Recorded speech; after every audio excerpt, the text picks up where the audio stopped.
Today we're talking all about Christian Eriksen, Ben. This is a huge, huge transfer, not just for Brentford, but the Premier League as a whole. It's just showing the appeal of the league that he would want to go to maybe what you would call one of the lesser clubs. But you also do have to contextualize his situation here. So first and foremost, I mean, let's start off with positives. Are you excited to see Christian Eriksen back and playing? I think on a human level, it's absolutely fantastic. This is something that we covered during the summer at the Euros. We obviously spoke to Dr. Sadio Raza, cardiologist, and we talked about the severity of those on-field issues and whether Christian Eriksen would ever make, one, a full recovery, and two, if he would ever return to top flight professional football. Of course, he has, and so it's great to see him in that regard. And you touched upon it before, possibly, him arriving back in the Premier League. And Thomas Frank's come out and he said, this is possibly the greatest signing of all time for the Bees. Even if, he isn't ready to start, which we will touch upon, it is a huge lift for such a small club, and the area. It's going to lift everybody in and around that squad. There's going to be a buzz, pardon the pun, around the place. And yeah, look, it's great to see him, and I can't wait to see him kick a competitive football again. And just before we start the analysis, make sure to subscribe to the channel. We've got so much good content here. This is going to be a new style of video that we're going to do in terms of analysing a player, what they contribute or what they're going to take away when they're injured from a team. This we will try and do as often as possible with these big headliner injuries. So make sure to check out the channel, comment below and leave a like as well so that we know that you love the content. But let's start off then with maybe the elephant in the room, the situation that we have to address, his cardiac arrest. I mean, with all the analysis that I'm about to do, that you're about to do, Ben, in terms of the play style and where he'll be in the team, frankly, we are in uncharted territory. A player here who has come back from basically dying for 5 minutes on the pitch, real extreme situation, and now he's going to be playing football again. Do we even have any data for this, or is this really kind of a hope and a prayer situation? Yeah, this is very much uncharted territory. I mean, in recent times, there is one maybe comparable player that certainly springs to mind, and that would be Daley Blind. And for the most part, he has returned to top flight competitive football without any major incident. There was one sort of slight issue when his pacemaker actually stopped during the game, causing a little bit of dizziness, but there was never real any danger to the player. That was addressed fairly quickly, and he was taken out of that game, and then he returned. With regards to that, what you can rest assured that whenever a player experiences this type of trauma, their body, they will be going through a battery of tests. And while you can never be 100%, once that player crosses that white line, they do everything to mitigate any potential risk. And of course, he'll be both the player himself and those involved at the club, the medical departments. They will make sure that there is absolutely not one shred of doubt in their mind that Christian Eriksen cannot return and perform at the highest level without any possible sort of, a risk factor to suffering any kind of setback or recurrence. And so we have to talk about the fact that he's 7 months since he had his last competitive football match. I mean, what kind of stuff does that do, throwing out even the cardiovascular situation that he had on the pitch? What does that do to a player's deconditioning, lack of match sharpness, match fitness? There's so many kind of variables here that maybe people don't understand, rushing to get them into their bet multipliers or their fantasy Premier League teams, fan teams, wherever you play. A lot of people are really excited to see him back, like we are, but it's 7 months since he stepped onto a competitive football pitch, very different from training. Absolutely. And one thing that we need to note as well, and I would advise caution with anybody considering breaking him in, Christian Eriksen hasn't even arrived at the club yet. There's an expectation that he will turn up on Sunday, present, and then start to train with the group from Monday. Only at that point will Thomas Frank and his team and the performance coaches fully understand where Christian Eriksen is in the grand scheme of things in terms of his fitness, Now, from conversations, and I do understand that they've been having Zoom calls back and forth, since signing, and conversations about, Christian Eriksen return. Do understand that Christian Eriksen's been putting a lot of hard work in. He has been training with the Ajax youth team. He's also employed a fitness coach to maintain those base level, foundational levels of fitness.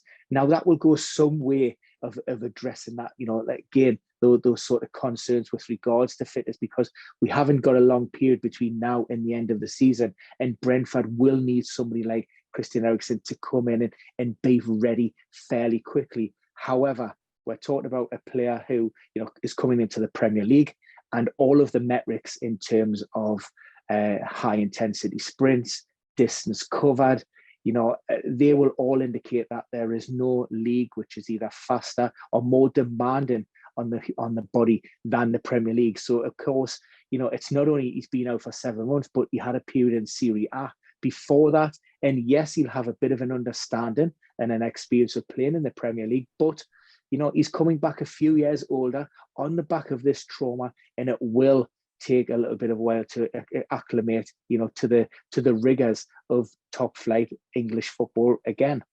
And the thing is, as well, talking about the rigours of the Premier League, Brentford are one of the most rigorous teams in terms of pressing, 7th most pressing side in the Premier League. So he's going to be part of a team where hard work is part of the play style.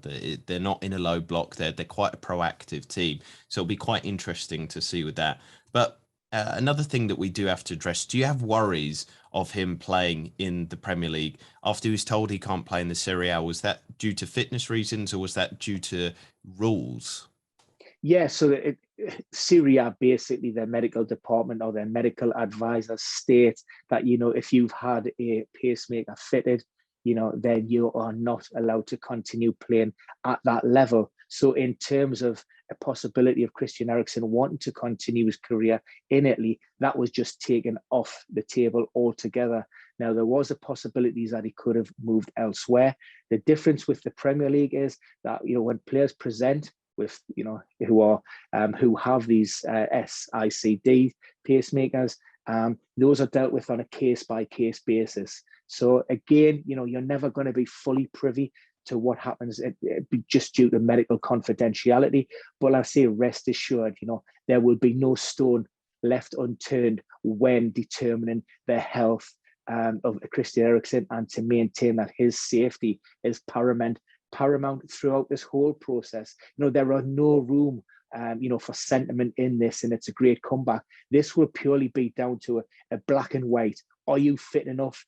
Can you cope with the demands? Yes or no? No grey areas, no chances taken. So in that regard, he's obviously passed everything with flying colours. And as far as the experts and the specialists are concerned, there are no doubts. One last question in terms of maybe injuries and expecting him to return to some sort of top level. As we said, Euro 2020/21, whatever you want to call it, 7 months ago, his last match. How long do you think it will take for him to get up to speed with that Brentford team? Or is it again one of those unknown quantifiable situations where it would purely just be guesswork and plucking it out of the air? Very difficult. I mean, if you're talking about a player returning to optimum levels, that would be difficult. But if we're talking about maybe Christian Eriksen putting himself in a position to be in a starting contention in that starting 11, that really depends upon how his fitness levels come. Thomas Frank says good levels of foundational fitness, but really, what does that mean? Does that mean good for the Premier League, good for Christian Eriksen, or just, there's going to be a lot of hard work involved in that.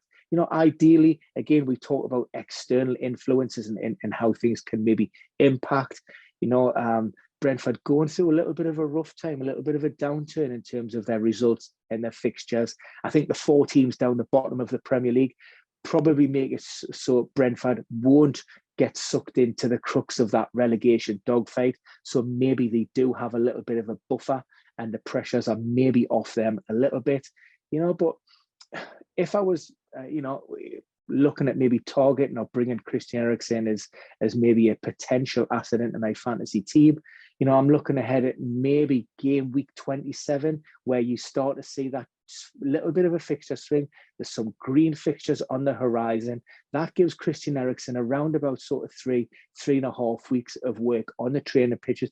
But again, of course, it will be determined by how many competitive minutes Christian Eriksen will play between now and then. There's nothing to say that he won't sort of be involved in behind closed doors games that we've seen with Josh Da Silva, David Raya over the last sort of week or so, and also maybe games for their B team as well.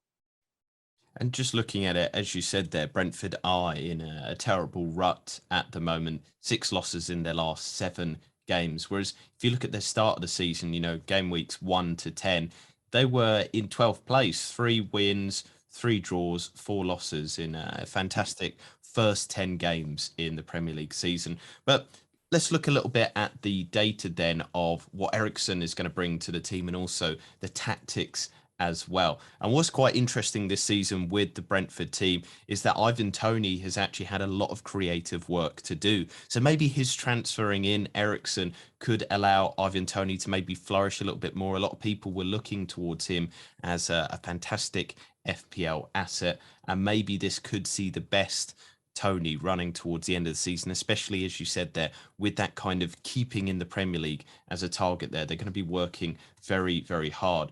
And so, as I said there, Ivan Toney had the best XA of any player at Brentford this season. But actually, quite interestingly, the next best creator was Nørgaard with 800 plus minutes per XA accrued. But then Jensen actually has the best XA per minutes in the team, but he's only had 10 starts and 7 sub appearances. So maybe a question for you, Ben, is where is he going to start in the team then? Who is Eriksen potentially going to displace? Who do you think he will?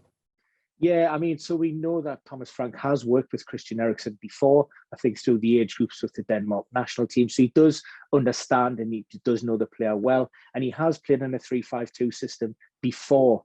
Now, for me, one of the indicators from the international break, we've seen the departure of Dominic Thompson. He left on loan. He went to join Ipswich Town, I believe. Now, he is a player that has been playing on the left-hand side and covering for Rico Henry.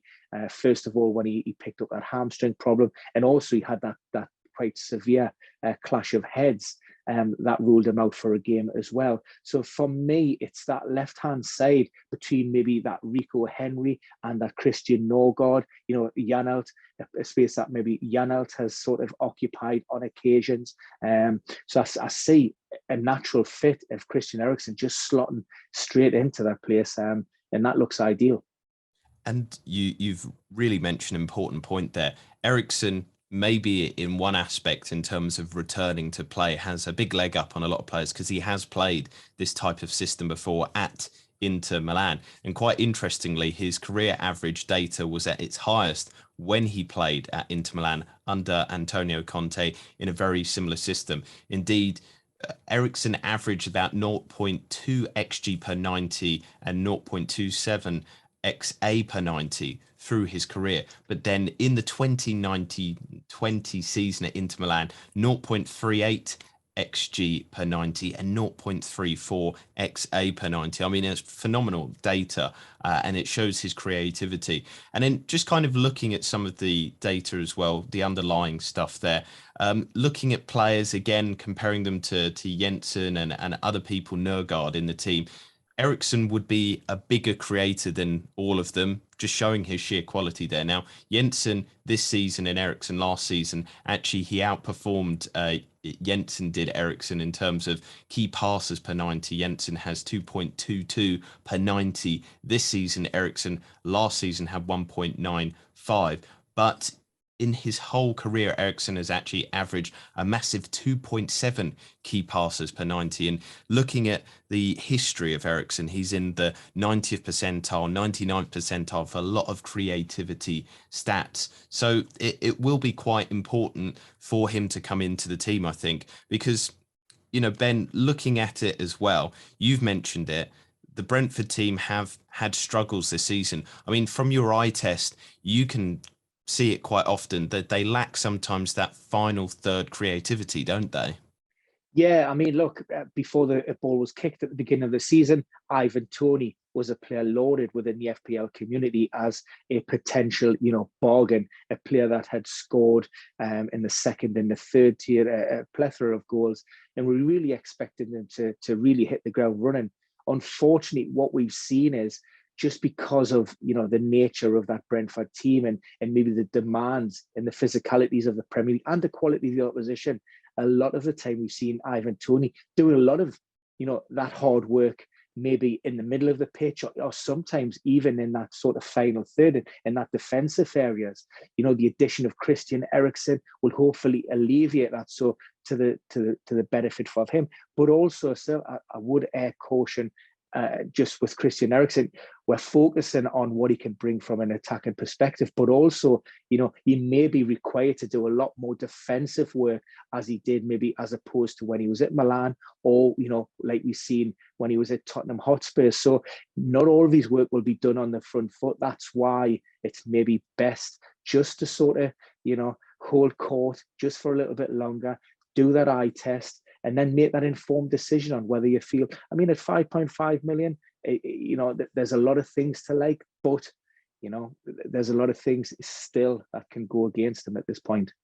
No, you've really highlighted an important point there, that the style of Brentford is basically to keep themselves up. They're quite a positive, proactive team. They do like to attack teams, but they have fantastic, or had fantastic defensive data early in the season, because they probably know, statistically speaking, that the best way to stay up in the Premier League is to have a fantastic defence. And so this is reflected a little bit in their data this season as well. The Bees have not been amazingly creative, with bottom half of the table chances created data, and they've only had 24 big chances created this season, which is the same as Wolves, who a lot of people are very critical of in terms of their ability to go forward. So Eriksen might be able to help with that creativity problem. But as you said there, Ben, there's also the fact that he will be required to do a bit more defensive work. But one thing that maybe stands out for me in terms of Eriksen and this Brentford team is set pieces.